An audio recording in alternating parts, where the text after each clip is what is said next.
Thank you for joining me today. I'm Dr. Carrie Barron and wanted to talk to you a little bit about mercury. I'm a naturopathic doctor. I'm not a medical doctor. I don't claim to be, not diagnosing anything like that, but I want to share some scientific information that I think is really useful when someone has been dealing with a lot of different types of things. So I'm going to go ahead and start the presentation mode and get things going.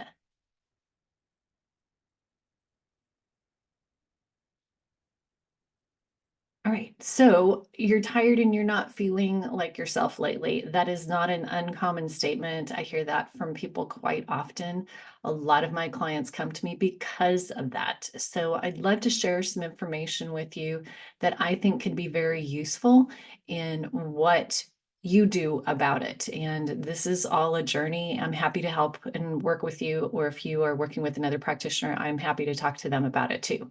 So the first thing we're going to do is go over what happens with a man when they are feeling kind of Um, if this man looks similar to you, that would not be a very, this man doesn't look so happy, and that might be what you are experiencing right now. A friend of mine who was basically my Mercury mentor, John, has a typical story that I think is very important to share. And I hear this repeated over and over again. This is his quote. I noticed that I just did not have the energy I once had.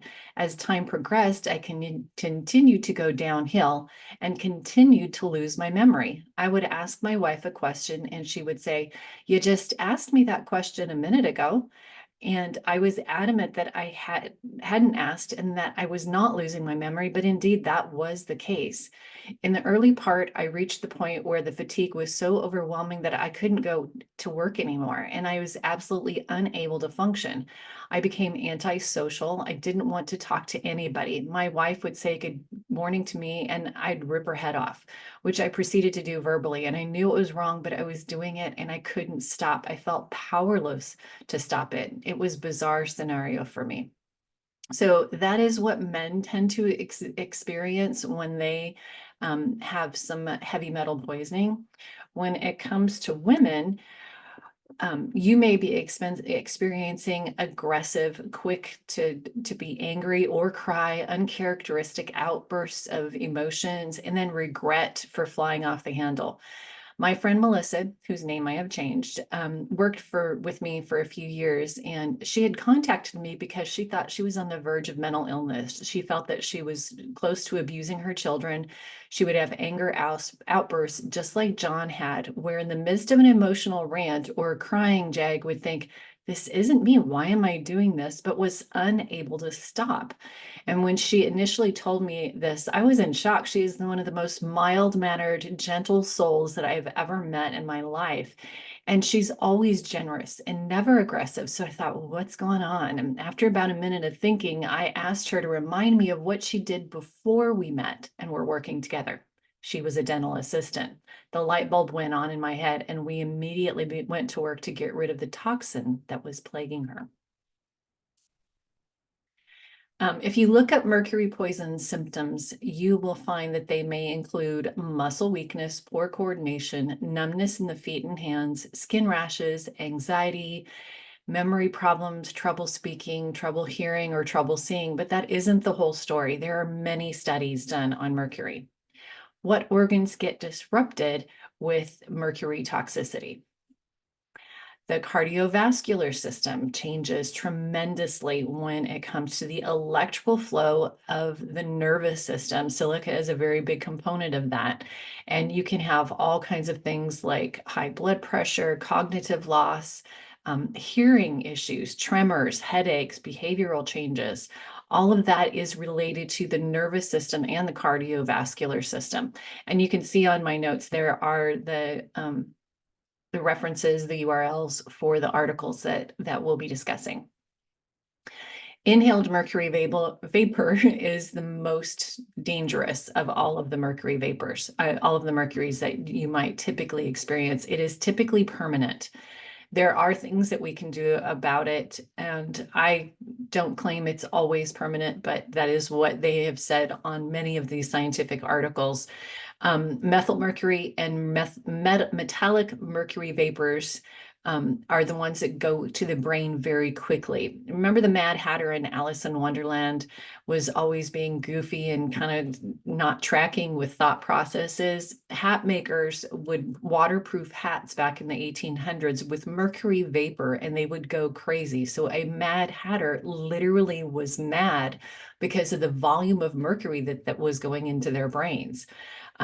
This is really important as far as inhalation. So if you're breathing in mercury vapors, that is one of the biggest causes of problems with the neurological system that you're going to get. So inhaled mercury, we're going to discuss that in a little bit too, in a different way. Increased levels of mercury in the reproductive system can be damaging to the body as well. So think about fertility, a lot of fertility issues as of late, and infertile subjects with unexplained infertility showed higher levels of mercury in hair, blood, and urine than fertile ones. Mercury exposure induced sperm DNA damage. So it's not just the woman, it's also the man, and abnormal sperm morphology and motility. So those guys can't swim. And then mercury levels were related to higher incidence of menstrual and hormonal disorders. Mercury will go to the reproductive organs, and it sits there and causes all kinds of damage. Increased rates of adverse reproductive outcomes. So having problems with bringing a baby full term. If you're having a hard time conceiving, this may be contributing to it. Think about this as part of what you want to do pre-conception. And I think this is one of the reasons why my husband and I had a problem trying to conceive years ago when we first got married. It took us almost 6 years before we were able to have our son. The lymph system is another place that mercury will go. So the lymphatics are detoxification aspect is a The lymphatics are a detoxification organ in the body, and they are also very, very important to your immune system. So think about it. If mercury is going into that lymphatic system, is it damaging that immune system as well? And we will see that the methyl mercury that is contained in fish and seafood is taken up by the body. And while the central nervous system is known as the target organ, methyl mercury also induces autoimmunity and acts as a potent immunosuppressor. So the study was talking about methyl mercury being directly absorbed into the lymphatics. The kidney and the effects of mercury in the kidneys and the nephrotoxic effects of mercury. Since exposure to normal kidneys to mercuric ions might induce glomerular and tubular injury. So the tubes through which the kidneys are processing the blood so that it's cleaning things out. Aged kidneys might affect the functioning and the full capacity. So I don't know if you're aware of this, but a lot of people are misdiagnosed or maybe prematurely diagnosed with dementia, Alzheimer's, things like that due to UTI infections. If you've got someone that's elderly that all of a sudden is kind of off the track, have them get tested for a UTI. And that I find that very interesting that the kidneys are very affected by the mercury, and that's one of the signs for one of the symptoms that will come from a UTI. I wonder how many of those UTIs are really more of a mercury issue in the urinary tract and in the kidney function. So another thing to think about. The results revealed in the mercury in this study, the results revealed in this study show that mercury inhibits the growth. The results revealed in this study reveal that mercury inhibits the growth of lactobacillus to varying degrees depending on species. So they did a study on mice and wanted to see what their gut microbiome, what was the combination of the bacteria that was living there, because we do need good, healthy bacteria to function, to digest our food, to do cleanup within the body. And the methyl mercury damaged the good, healthy bacteria. So are we killing our own good, healthy bacteria with having ingested mercury and not gotten that out of our body? So the health effects during and after pregnancy of mercury are huge. And I would recommend anyone wanting to conceive, I would highly recommend that they get mercury out of their body prior to conception. So mercury in the mother's body passes to the fetus and may accumulate there. So mom may be doing some detox into the placenta and it goes into the baby during pregnancy. So it's very important for us to not do detox during pregnancy. Even while breastfeeding, there may be greater effects of mercury that can pass through the nursing mother into the infant through the breast milk. Very young children are more sensitive to mercury than adults. Mercury's harmful effects that can be passed from the mother to the baby and can include brain damage, mental retardation, blindness, seizures, muteness, and lack of coordination. Children poisoned by mercury exposure after birth may develop problems with the nervous and digestive system and suffer kidney damage. So we've already talked about the nervous system, cardiovascular, neurological systems. We've talked about the gut microbiome. We've talked about the kidneys. So all of these on a baby are going to be even more profound effects than someone whose body can detox a little bit better. It's not something that babies can do very well. So this slide, I found it very interesting. Mercury can affect the health of the red blood cells. And this takes place when the mercury disrupts the structure of how those cells work.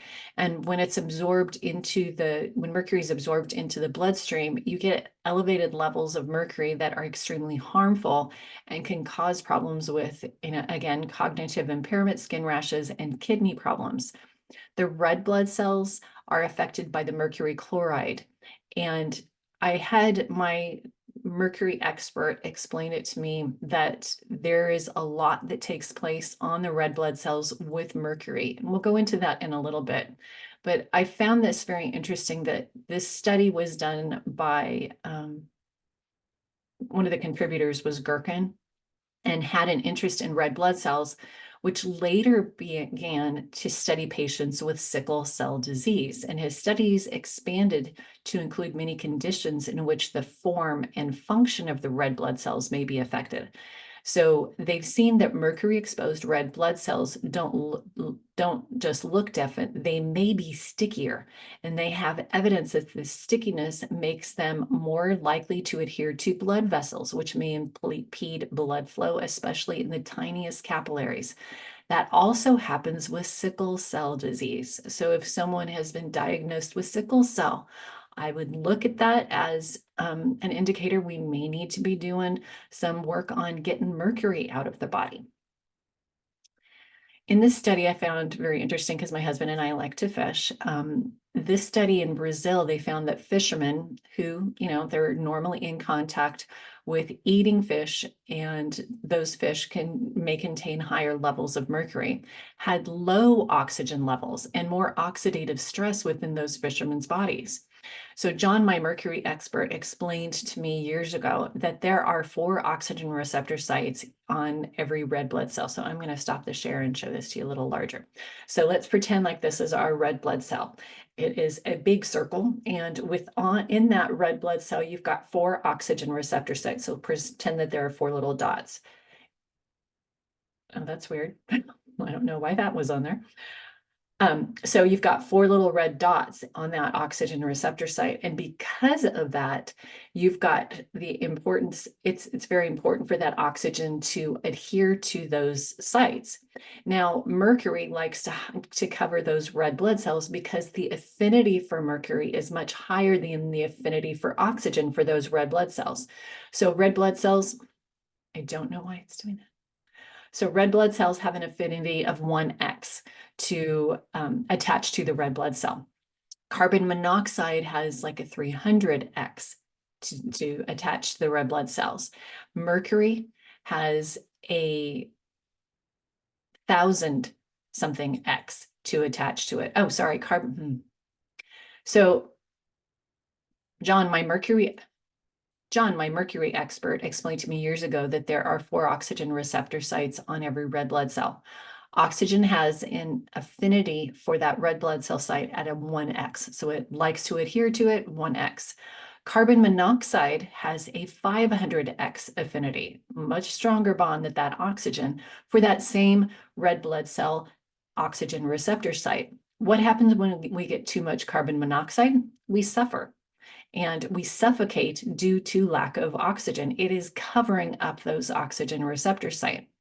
Mercury vapor has an affinity in the thousands for that same bonding site. So that bond is incredibly tight and it needs to be dealt with using binders and chelators. Just drinking, just getting more cilantro in your diet is not going to get that mercury off. We need to really work on detoxifying the body and releasing that bond. So how do we get it out of our bodies? There are a lot of ways that we can get mercury out of our bodies, but I'm going to kind of go over a little bit about how we get it into our bodies first. So methylmercury is the form that we ingest from eating seafood, and it is the most toxic. About 90% of methylmercury is excreted in the feces via bile and less than 10% in the urine. This absorbed mercury is distributed throughout all tissues within, get this, 30 hours. So if you've had mercury exposure in the past and you do a blood test, probably not going to see it in there because it goes into the tissues within 30 hours. Fish and shellfish, regular consumption, are especially dangerous for you as far as ingesting mercury. The larger the fish, the older the fish. The smaller fish, much better to have than a larger fish that's been around for a while because it's in that muscle tissue. Silver fillings in the mouth, those amalgam dental fillings. Continuous long-term exposure to low levels of mercury vapor can occur, particularly with older fillings. So if you got fillings in your mouth, I highly recommend that you get that silver filling out. Gold processing is another way that people can get mercury in their body. They directly use mercury to extract gold from the other metals and rock when they are doing that. So high levels of mercury exposure for those doing gold processing. Coal mining and burning at power plants, the release of mercury into the atmosphere occurs when the coal is burned. So that release is what gets into our environment. And yes, that's why we have mercury in the fish all the time. That's why we get it when we're outside.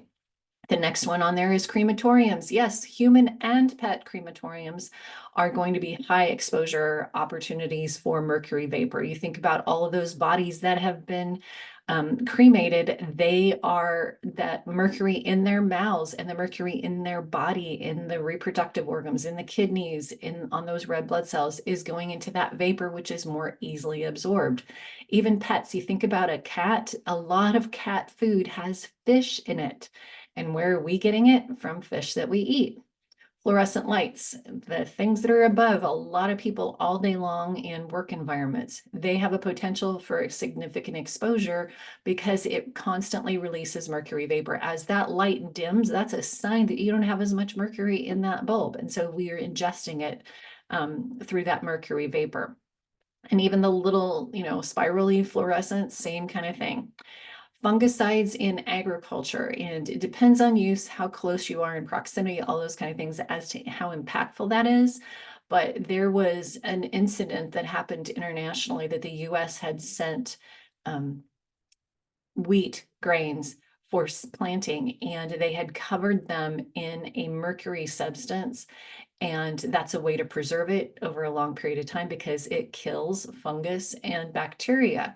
Well, that's fine and dandy, but the people that got it didn't look at the big skull and crossbones on the packaging, and they went to use the seeds by actually just cooking them. And many people died. I want to say it's probably in the hundreds, if not maybe in the thousands. Many of it was not even documented because it was so profound.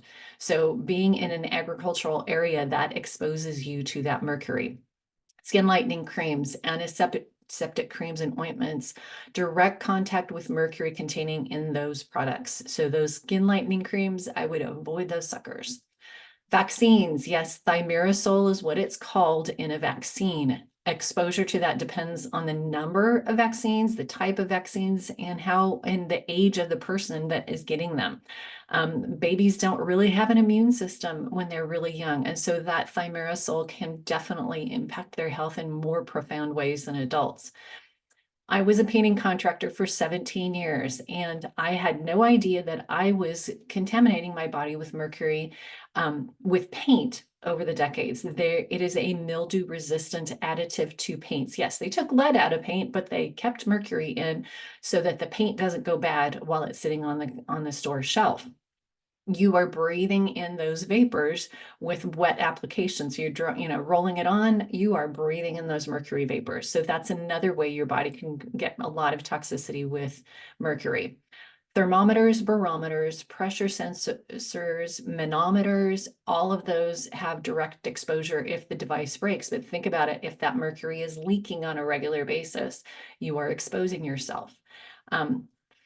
Plastic has a lot of mercury in it. So new cars, that foggy film that gets on the glass after you've bought it and it's sitting out in the sun, that is partially mercury vapor that goes onto this thing, so onto the cars.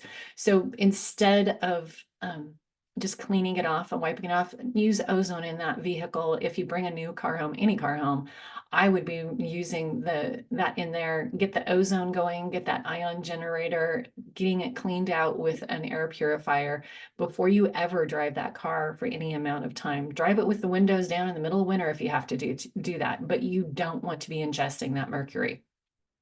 Plastics are preserved with that, so mercury, like I said, and so any type of plastic that food is in contact with, especially acid or heat, will leach things from plastic into the food substance. So that is tremendous to do that. And then exposure from other people, typically not at the level that you would with a direct exposure. But when you think about it, if you are laying next to someone and you're sleeping next to your spouse, and they are exhaling mercury vapor while they're sleeping because the lungs detoxify between 3 in the morning and 5 in the morning, your body's going to be inhaling that. So detoxifying your spouse at the same time you do detox is a great way to help them and yourself at the same time.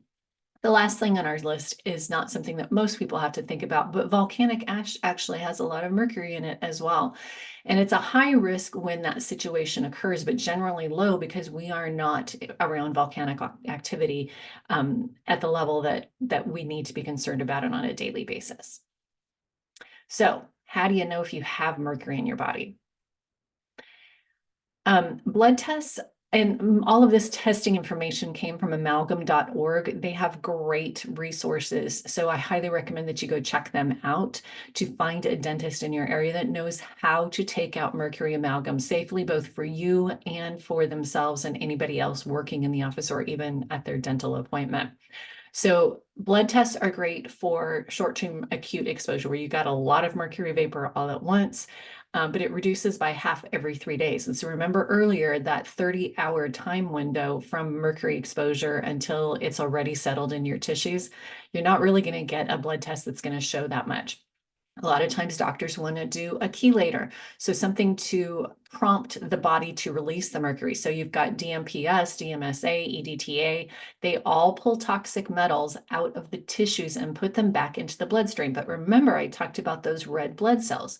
You have oxygen receptor sites that get covered. You're going to have a hard time with oxygen going to your cells. So for those people that are the sickest, do you think it would be a healthy, very important decision to prompt those cells to release the mercury? Not at that point. Their body's already strained. So I would never do that type of chelation challenge or provocation if someone is in a situation where they have a lot of mercury fillings or they might have had some mercury exposure that was serious. Reference ranges can be all over the place, and they're really not qualitatively accurate, even if you do a provocation where the mercury is starting to circulate. Urine test. Now, urine test, again, the same situation with provoking and getting that mercury circulating through the system. And remember that urine has to go through the kidneys. And if they're in distress because of mercury, you're just compiling that factor and making it worse for the person that is having this situation. So urine tests, if you're, the mercury doesn't circulate unless it is provoked if it's been there for a while. So you may have a little bit of mercury, but you're not going to see the volume that you might think would be there if they haven't had recent exposure. Hair analysis. So hair analysis has to do with the growth of the minerals and proteins that are coming out of your hair. So a simple sample may be one indicator if you've had mercury poisoning. It hides in the nervous system, reproductive, and lymphatic system the most. So how accurate would a hair test be if mercury finds its place in those kinds of tissues? Do we think it will be in the hair right away? I think that that's probably not one of the places that I would look. But what they recommend maybe a stool or a saliva test. So saliva is not mercury, doesn't measure how much mercury is actually inside the body. There may be something because of mercury in the mouth, if they're having hot liquids, chewing gum, things like that. Those are all things that disrupt that mercury and get it moving through your system. Stool and urine measure how much is coming out at the moment in time. So those have to be provoked. Remember, we don't want to provoke mercury to come out of those hiding places when someone's in a serious health situation. If they have a lot of amalgams, silver fillings in their mouth, or if they've had a recent toxic exposure. So, how much is coming out versus how much is staying in those vital organs. So the TRI test is what amalgam.org recommends. So a blood, urine, and hair analysis. It gives you a picture of the body's burden of mercury, a degree of mercury, and the retention, but it is not giving you an overall picture of how much mercury is actually in the body. So energetic testing is what is recommended by most people, and that is done through electrodermal or biofeedback transdermal electronic testing. I actually have a biofeedback device, and mercury, if it is a situation that the person is high in mercury, it will show up in acute or it may show up in chronic or both. Applied kinesiology, muscle response testing, and bioresonance are another way to test. And I do that within my office as well, using muscle response testing to see how much mercury someone has in their body. And I'm simply asking the body, how much mercury does Melissa have? And checking to see where the body is responding to the numbers that I'm saying as far as grams of mercury or ounces of mercury in the body. It's a very quick, inexpensive process to do that. Most of the time, it's just the cost of your appointment. If you're working with somebody else, I personally think the energetic testing is pretty cool because you're not causing any more harm to the person, and we can see how many oxygen sites are covered as well when we are doing the muscle response testing or the bioresonance using applied kinesiology. Now, what do you do if you have silver and mercury fillings in your mouth and you are wanting to get them out because you got a little scared by what I'm saying? This is all information to empower you. Please don't be scared, and please don't think that you're stuck. That is not what my intent is of this video. It is to empower you to take those decisions, make the right moves, and get your body free of the mercury. So if you have silver fillings, I would look for a dentist that is trained in safely removing the mercury to protect you themselves during that extraction process. Amalgam.org has them. IABDM.org has them as well. Amalgam.org, I think, is probably a little more picky about how they do that or what kind of dentist, but I would ask the dentist flat out, how do you do this? Do you do anything beforehand to prep the body for that removal of mercury? Because you have those high levels, we're going to be disrupting when we're removing amalgams. So you want to make sure that their body is ready to grab onto any metals, any of that mercury that gets loose during the extraction process when they're taking out those mercury fillings. And be aware that it may take a number of weeks or months to get into someone that is well trained in taking care of mercury removal. It is very important to schedule with somebody that knows what they're doing. Don't just go to a dentist and say, yeah, I'll take the mercury fillings out. They are not probably looking out for your best interests or their best interests if they're not removing it safely. But I would start there, find out time frames with people and get on their calendar. And then I would work on getting some of that mercury out of your body that is loose in those tissues.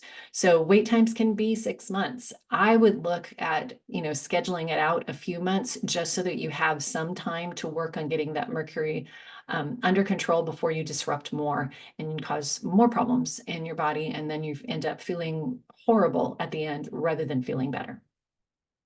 So I do things a little differently. This is kind of a step question mark because I use this foot detoxification process with zeolites in a very specific protocol that I learned from my mercury expert, John.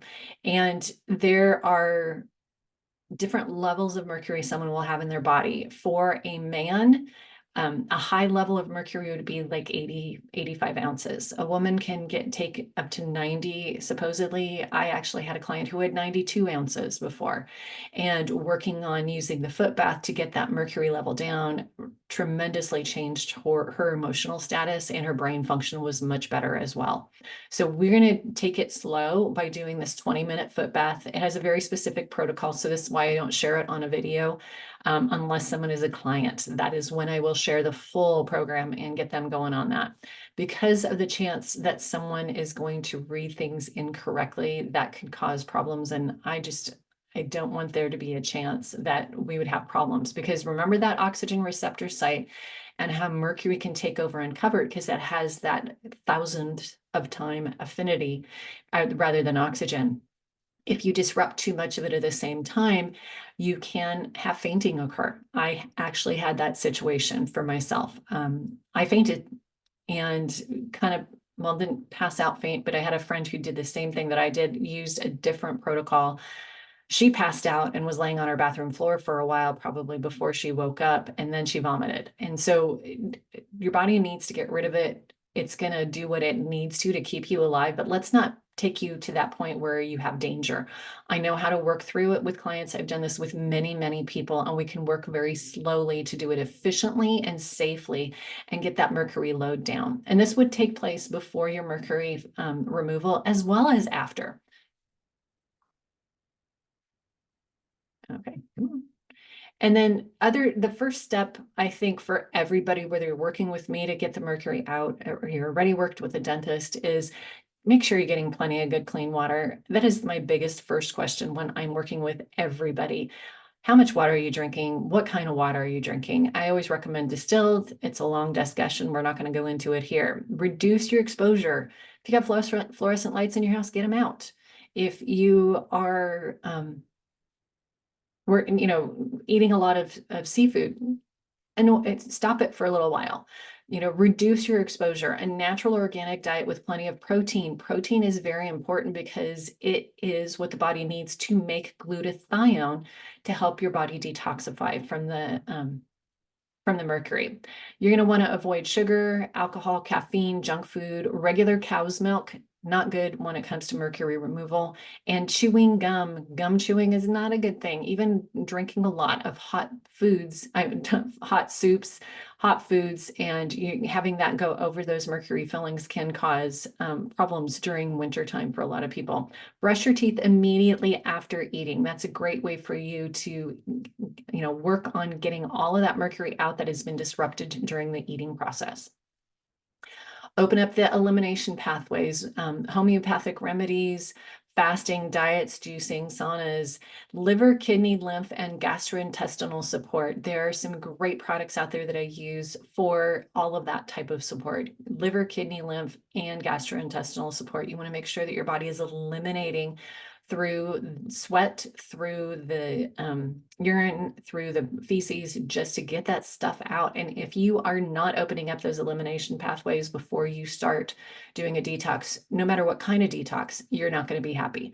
Manual manipulation of the lymph with massage and movement can be great. I love personally a rebounder, little trampoline. Bouncing on that sucker is a great way to get the lymph to move. But you want to be working on that extracellular matrix before you have that extra toxin load.